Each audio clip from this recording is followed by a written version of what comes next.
Halo pemirsa, jumpa lagi dengan saya Argo Pratomo Nugroho.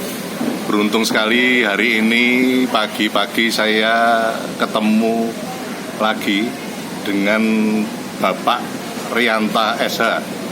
Beliau ini Ketua Gerakan Jalan Lurus, mantan anggota DPR RI, mantan polisi, dan juga nggak mantan tapi masih terus sebagai aktivis sosial. Selamat berjumpa Pak Rianta. Ya Mas, selamat jumpa Pak Rianta. Ya. Ini saya terkesan dengan pidato Bapak ketika diskusi dengan teman-teman mahasiswa tadi malam ya. Itu Anda menyebut juga harus diberantas mafia kepailitan ini. Saya melihat di Jogja ini ada beberapa kasus besar yang menyangkut kepailitan. Lalu saya teringat saya ingin mendalami persoalan itu. Menurut Pak Rianta seperti apa Pak? Baik, seperti kita tahu bahwa salah satu undang-undang produk dari kepentingan asing adalah undang-undang kepailitan. Ya. Dan juga undang-undang tanggungan itu pakai intervensi asing. Di dalam tataran praktek berkaitan dengan praktek-praktek kepailitan itu saya melihat adanya suatu kelompok, katakanlah itu mafia, tapi mafia yang sebenarnya terorganisir. Ya. Tetapi untuk membuktikan itu merupakan satu organisasi yang legal itu kan sulit. Yang melibatkan anggota ahli hukum itu biasanya ya? Ya, kalau berbicara kepailitan itu di situ ada kreditur. Ya. Kemudian biasanya ada kurator ya. Kemudian ada pengacara atau advokat. Kemudian juga melibatkan hukum pengadilan niaga. Ya. Kelihatannya kalau saya melihat proses-proses yang dengan kepailitan itu kan syaratnya sangat mudah. Asal ada dua kreditur yang mengajukan permohonan kepailitan, itu pasti dikabulkan oleh pengadilan niaga. Ya. Kemudian setelah pengadilan niaga menjatuhkan putusan, ya, tentu putusan yang menyatakan bahwa debitur itu pailit. Ini saya melihat ada satu kerjasama. Kalau saya melihat antara kerjasama itu bisa saja melibatkan pihak kreditor, ya, dalam hal ini bank-bank tertentu tentu. Ya.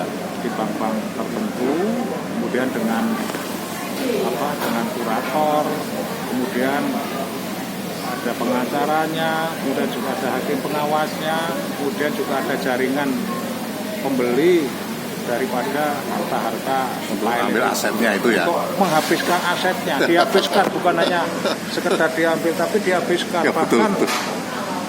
Saya pernah, kebetulan junior saya ada yang menjadi kurator. Ya. Kemudian dia ngomong dengan entengnya, memang kurator itu tugasnya tuh menghabiskan harta pailit Pak Rianta. Jadi kalau udah habis itu malah lucu.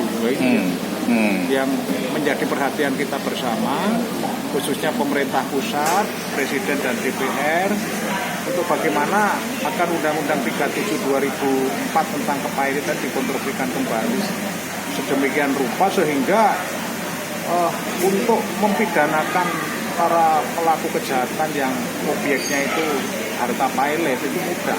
Tapi sekarang gerombolan itu terang-terangan mengkuras harta pailit. Ya. Tetapi ketika kita mencari celah-celah pidananya akan kesulitan.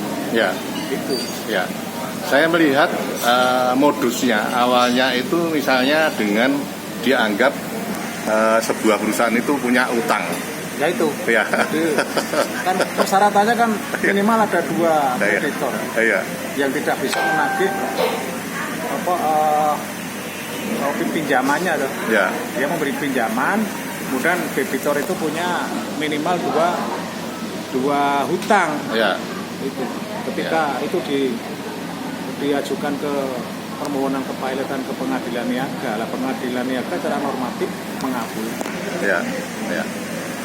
Terakhir Pak Rianta, caranya memberantas apa namanya mafia kepailitan itu sebaiknya seperti apa itu kalau? Yang pertama tentu seperti yang sudah saya sampaikan tadi, ini harus dibangun satu sistem yang memungkinkan kerja-kerja daripada kurator itu bisa ketika di situ melakukan satu kejahatan atau satu tindakan yang sengaja itu bisa dipidanakan. Nah, saat ini kan untuk mencari celah itu sulit. Sulit. Makanya dia harus undang-undangnya diperbaiki karena kenyataannya saya punya 3 persoalan permintaan advokasi. Yang pertama obyeknya itu di Denpasar, Bali. Itu hotel. Sekarang sudah tiba. Waktu itu klien saya itu pinjam di bank asing, bank milik Amerika. Kemudian sekarang obyek itu, hotel itu sudah jatuh ke kelompok yang menurut saya memang ini mafia global. Jadi jatuh pada Rusia. Nah saat ini kelihatannya pembeli harta pilot punya klien saya itu sudah bermasalah dengan persoalan persoalan yang lain. Saya mendengar juga mau dideportasi. Makanya yang paling mendesak disiapkan revisi Undang-Undang 37 2004 tentang kepailitan. Oke, terima kasih Pak Rianta. Nanti lain kali saya akan bertanya lagi kepada Anda. Matur nuwun. Nah pemirsa, akhirnya saya Argo Pratomonugro undur diri dari ruang handphone dan smart televisi ada. Argo Pratomonugro terus beritakan Anda yang bijaksanakan. Sampai jumpa.